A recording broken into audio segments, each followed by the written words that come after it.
Jesus begins his work, and it shows a picture of Jesus on the cover.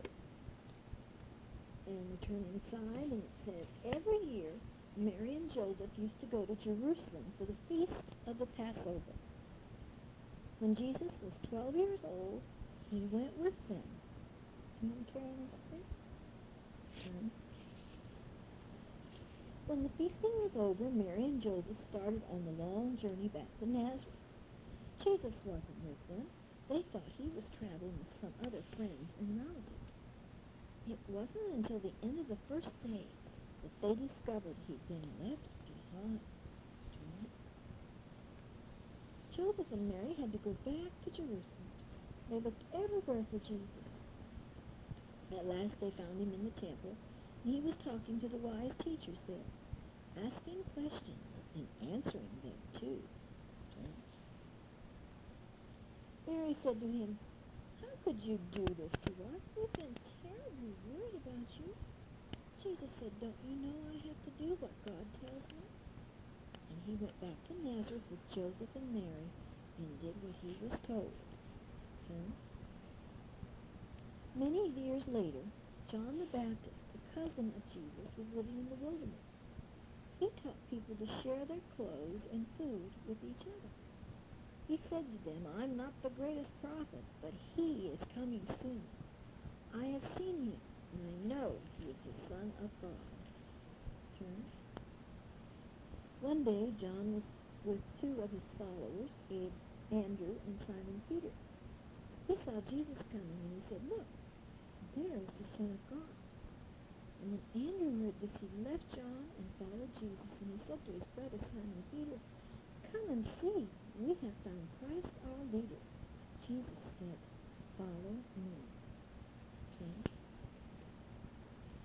Soon after Jesus had found Philip, who followed him too, all these men were called the disciples of Jesus. As well as Andrew and Simon Peter and Philip, there were James and John, the sons of Zebedee, Matthew and Bartholomew, Thomas and Simon, James the son of Alphaeus, Thaddeus, and Judas Iscariot. Turn. One day, there was a great wedding party in the village called Cana. Mary and Jesus and his disciples had been invited. But when they arrived at the feast, all the wine was gone. Okay.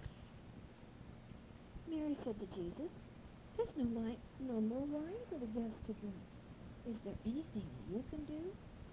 She said to the servants, "Whatever my son tells you, you should do." Okay. Jesus told the servants to fill 6 big jars of water. Then he said, "Pour something to drink from the jars and take it to the master of the house." As they did this, they saw that the water had turned into wine, and it was even better than the wine they had drunk before. This was Jesus' first miracle. After this, Jesus did many more miracles.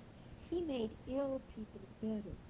Once when he was teaching in a house full of people, a man who couldn't stand or walk was lowered on his bed through the roof into the middle of the house. Jesus said to him, "Take up your bed and walk." The man found that he could do as he was told. He was cured. Turn. Another time, a blind man was brought to Jesus. Jesus spat on some earth and rubbed it on the man's eyes, and then he asked, "What do you see?" The man said, "I see men like trees, but walking." He could see again. Turn. One day, a ruler of the synagogue called Jairus came to see Jesus and said, "My little daughter is dying. Please save her." Jesus went to Jairus' house and found everyone there crying and wailing. He said, "Don't be sad. The little girl isn't dead. She's only asleep." He went inside and took her by the hand and said, "Get up." The little girl stood up, alive and well. Jesus said, "Give her some food. Now let's keep it a secret." Turn. Jesus and his disciples traveled to many places. They took no money or food, and they taught people who came to listen to them.